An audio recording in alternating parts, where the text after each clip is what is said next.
Coba perhatikan saja Budi Ari waktu dia menjabat jadi Menkominfo. Penuh dengan jargon-jargon pemberantasan judi online. Bahkan Projo, organisasi relawan bentukannya Budi Ari, juga ikut-ikutan jadi buzzer pemberantasan judi online. Ribut doang di media dan media sosial. Tapi hasilnya apa? 16 orang tertangkap jadi tangan kanan bandar judi online dan 12 diantaranya adalah pegawai kementerian. Gila kan? Yang lucunya, Budi Ari juga mendapat piala dari detik.com sebagai tokoh pendorong pemberantasan judi online di bulan Oktober lalu. Detik.com itu seharusnya malu dan mencabut kembali piala penghargaan mereka ke Budi Ari ketika ada kasus terbongkarnya orang dalam di kementerian yang dulu dipimpin oleh Budi Ari. Budi Ari diduga jadi pemain utama dalam skema uang judol? Dunia maya geger, nama mantan Menkominfo Budi Ari Setiadi terseret dalam skandal besar-besaran aliran dana haram dari jaringan judi online. Bukan rumor kosong, dalam penyidikan terbaru, muncul dokumen panas yang disebut-sebut memuat skema pembagian uang, yang disusun langsung oleh Alwin Jabarti Kiemas, keponakan dari Megawati Soekarno Putri. Di dokumen itu tertulis inisial-inisial misterius penerima dana, dan satu nama bikin bulu kuduk merinding. Ada inisial BAS. Publik bertanya-tanya, apakah itu singkatan dari nama Budi Ari Setiadi? Pakar hukum Zainur Rohman buka suara. Ia bilang harus ada pendalaman. Tapi, nggak menutup kemungkinan nama besar Budi Ari memang dipakai atau justru dia sendiri yang ikut bermain. Kalau memang benar dana haram itu mengalir ke pejabat negara, ini bukan lagi soal nama, tapi harga diri bangsa. Publik berhak tahu. Hukum harus ditegakkan, dan kalau terbukti, jangan cuma ditindak, tapi diadili di depan mata rakyat. Kode PM, pemain mewah di meja judo. Katanya sih, pemerintah serius perangi judo. Tapi kok yang jaga servernya justru pejabatnya. Dari balik layar ratusan situs judo, jaksa mencium bau amis pembagian uang. Yang katanya ada kode PM, bukan Prime Minister, tapi Pak Menteri. Budi Ari, Menkominfo waktu itu, muncul dalam dakwaan, dapat jatah 50% dari total 48 miliar rupiah. Jadi bukan cuma jaga server, tapi juga jaga setoran. Ada kode PM, ada CHF, ada D, R sampai AG. Rame-rame jaga server, supaya situs judo tetap hidup. Demi hidup mereka makin enak. Kejagung, gigi udah kelihatan. Tinggal gigitnya aja, kejagung. Jangan segan. Usut tuntas, meski yang duduk di balik layar. Pak Menteri sendiri. Beredar rekaman yang diduga suara Budi Ari yang menuduh PDI Perjuangan dan Menko Polkam Bapak Budi Gunawan sebagai otak framing terkait jatah 50% dari judol untuk Budi Ari. Saya ingin tegaskan yang pertama, kalau benar itu suara Budi Ari, wahai Budi Ari, mulutmu harimaumu. Itu merupakan fitnah yang kejam dan tuduhan tanpa bukti dan tidak berdasar kepada PDI Perjuangan dan kepada Menko Polkam Bapak Budi Gunawan. Karena informasi terkait 50% jatah judol untuk Budi Ari merupakan bersumber dari dakwaan resmi jaksa.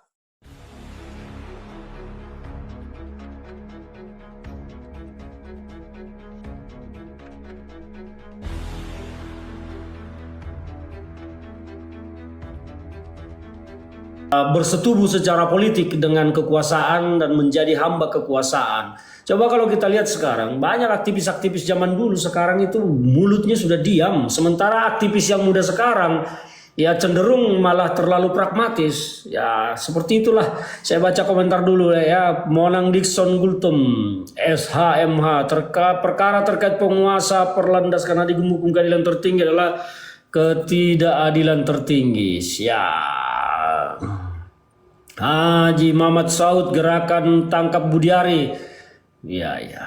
Budi Ari memang ya di dakwaan namanya disebut ya terlibat dalam perlindungan judi online, tetapi Budi Ari membantah dan bahkan terbaru beredar rekaman percakapannya dengan seorang wartawan malah menuduh PD Perjuangan dan Budi Gunawan yang bermain di balik tudingan terhadap dirinya. Padahal bagi PD Perjuangan Budi Ari itu cuma debu yang nempel di sepatu kaki, di sepatu gitu. Jadi dia mau mencoba mengalihkan sorotan publik terhadap dirinya dengan mencari sesuatu yang besar untuk mengalihkan perhatian kepada yang besar itu. Budi Ari sedang bermain kamuflase dalam hal ini. Cerita channel Sedikit, Bang. orang baik dan benar di negeri ini. Betul susah. Dan terbaru kalau soal itu tadi lah, terbaru tadi itu malah Sarinah ya merombak jajaran direksi dan komisaris. Yang konyol bagi saya, adik iparnya Raffi Ahmad jadi salah satu komisaris di Sarinah. Emang mereka pikir bangsa ini sudah jadi perusahaan bapaknya kali ya.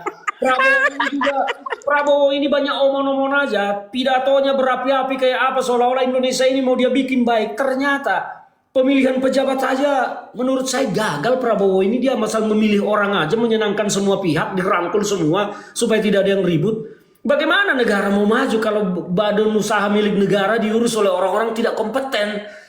Tidak ada lagi basis meritokrasi dalam memilih pejabat-pejabat, semuanya suka tidak suka, teman dan tidak teman. Ini kan ngeri lah ya. Lanjut lah ya, bagaimana? Jadi saya mau mengatakan begini, Bang.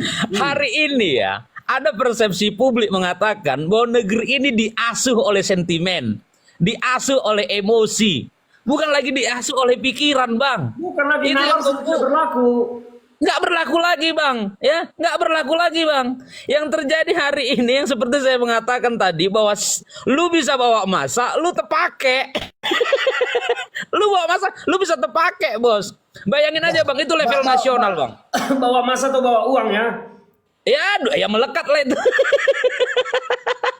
Sebentar saya ke komentar dulu ya, sebentar. Stone, kenapa nggak Anda saja yang jadi komisarisnya? Aduh, saya nanti bercerita lagi, saya pernah menolak komisaris di BUMN besar, Anda tak percaya. Halo senior kohors Pak Ferdinand, siap. Army Satria coba kau ikut arah Jeroy kemarin, saya ada di tangan. Justru karena saya menolak arahannya, makanya saya tidak mau jadi komisaris.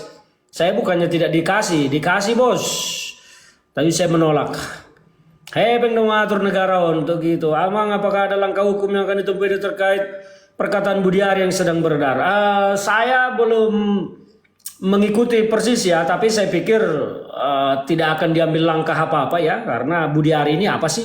Kalau kita mengambil langkah hukum ke dia malah nanti jadi naik daun terlalu besar kepalanya, terlalu besar telinganya nanti. Bagi saya sudah sampaikan tadi, saya diwawancara oleh media, saya jawab bahwa bagi PD Perjuangan Budi Ari itu hanya debu yang nempel di alas sepatu. Jadi tidak layak untuk diangkat, apalagi terus diperdebatkan, apalagi kalau harus mengambil langkah hukum. Untuk apa? Itu cara dia untuk supaya mengalihkan fokus sorotan ke dirinya, baru orang lain nanti akan disorot.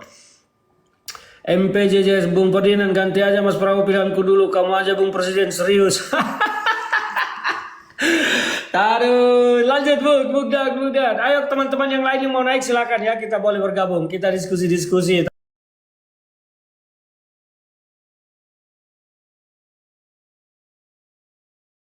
Tapi saya nggak lama-lama malam ini, saya masih capek, baru kembali ke Jakarta. Silakan Bung Den, lanjut.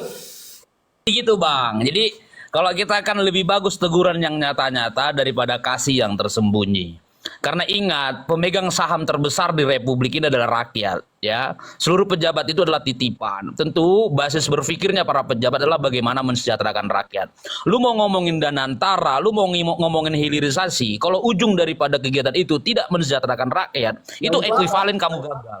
Itu ekuivalen kamu gagal, ya. Jadi barangkali gini, Bang, saya terus terang tidak punya kemampuan lebih, saya hanya punya komal seperti Bang Ferdinand. Bang Ferdinand sih masih mending ya, bisa diwawancarai media. Tapi perlu ada trigger pembicara-pembicara aktivis 98, mengembalikan kembali semangat aktivis 98, agar kemudian roh Orde Baru tidak melekat lagi di pemerintahan Prabowo. Lihat ya, bagaimana kemudian legend aktif bisa jadi Dirjen Bea Cukai. Bagaimana kemudian polisi aktif bisa jadi Sekjen DPD. Ini artinya ada upaya mengembalikan reformasi ke zaman Orde Baru, dan ini buruk pada perbaikan kita. Terima kasih. Ya, oke. Saudara, saya komentari dulu teman-teman kita ini ya. Bang Rudi Mawardi, mantap, siap. Mantap. Nainggolan channel. Gimana? Gimana? Egy Sujana lah tentang sayembara. Kalau kata saya memastikan bahwa Bu Megawati Soekarno Putri Ketua Umum PDI Perjuangan tidak pernah memberikan sayembara, mengeluarkan sayembara apapun terkait ijazah Pak Jokowi. Jadi kalau ada informasi di luar yang menyatakan bahwa Bu Mega memberikan sayembara 16 miliar untuk ijazah Jokowi, itu tidak benar, itu hoax dan itu informasi palsu yang tidak dapat dipertanggungjawabkan. Begitu, Agus Stanley, itu benar sudah 10 tahun apalagi proyek ternak dor dipelihara lucu. Ya dipelihara dan semakin terus. Bayangkan aja Budi Ari kekayaannya di LKP-nya, wow, heboh. Dari mana kira-kira ya? Pengen juga sih bisa. Warar jangan lupa, udah berapa triliun sekarang hartanya? Ya itulah, kalau Marwarar sih sedikit-sedikit tahu lah kita dari mana.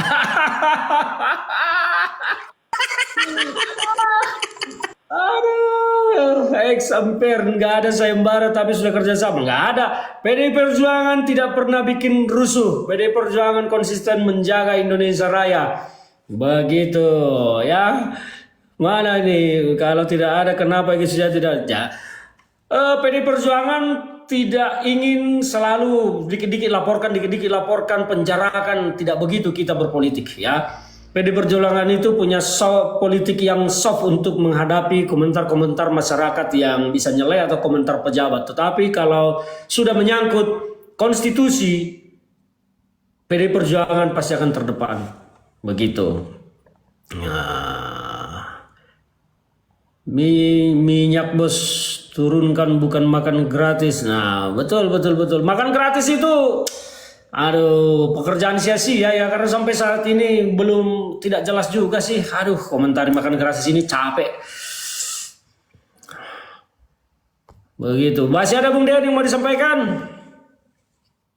Terakhir gini Bang ya, saya pikir perlu ada kesadaran holistik.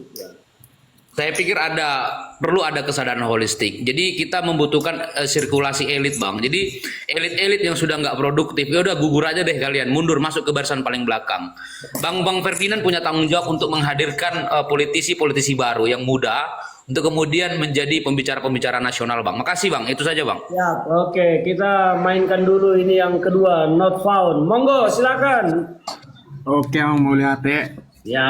Sebenarnya aku mau bertanya gini Bang, karena Abang kan udah lama lah di perpolitikan ini. Ya. Sebagai dari anak muda nih, menurut kan kalau sistem perpolitikan itu pemimpin itu punya cara sendiri. Bagaimana politik itu kan bisa dibilang politik ini dinamis ya, seperti bola lah gitu. Terkadang di atas, terkadang bisa berubah secepatnya lah gitu. Dari segi kepemimpinan yang menurut Amang nih, kita kan udah ada 8 presiden. Nah, menurut Amang pemimpin yang cocok untuk negeri itu seperti apa sih Amang?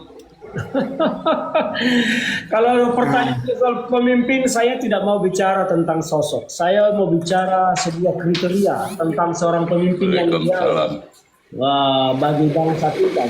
Saya bentar ya, Pak Gajah ya, nanti saya panggil ya, biar ini.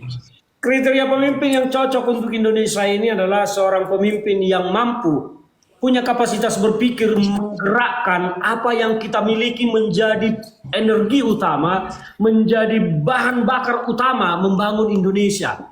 Kesalahan pemimpin kita, terutama belakangan ini, ingin membangun Indonesia tetapi dari utang.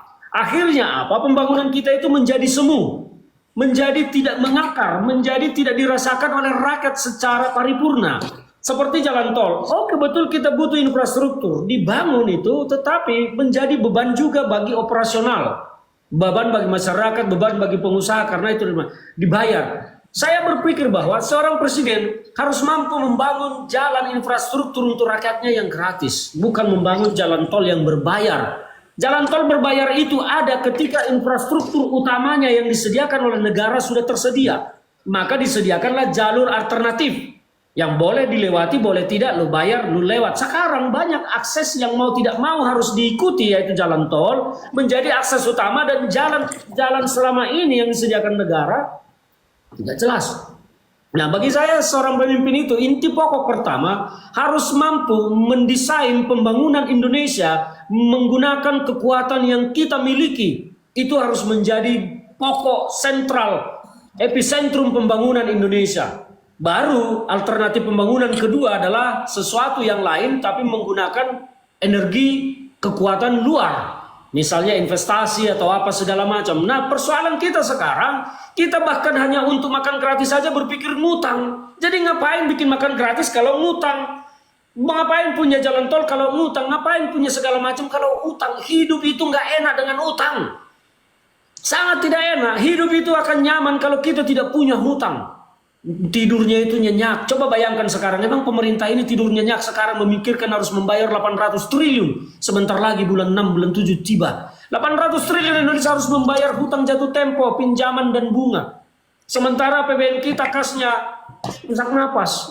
Inilah resiko dari cara membangun Indonesia yang salah. Maka harus mampu pemimpin itu mendesain pembangunan Indonesia dari apa yang kita miliki. Dan itu harus dirasakan oleh rakyat secara gratis. Itu yang perlu dilakukan. Makanya dari dulu saya protes soal pembangunan jalan tol di sana sini, tapi utang. Kasihan rakyat. Kasihan rakyat, sementara negara akhirnya hanya berpikir untuk bayar utang. APBN habis bayar utang, APBN hanya untuk operasional pemerintah.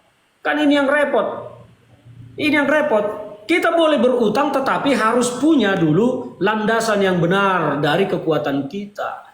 Tolong, begitu cara berpikirnya. Orang negara maju itu punya hutang karena mereka sudah membangun semuanya. Mereka itu melakukan sesuatu dengan utang itu untuk hal-hal yang lain, bukan yang sifatnya fundamental. Ayolah baca lebih banyak lagi supaya lebih paham. Jadi jangan dilihat, wah Amerika utangnya, betul utangnya Amerika banyak. Tapi sekali mereka jual pesawat tempur, alat persenjataan, utangnya berapa banyak terbayar. Lah kita jual apa? Jual ginjal ke Kamboja sana. Come on, mari kita berpikir yang cerdas. Jangan hanya dilihat, oh negara sana utang banyak. Ya betul.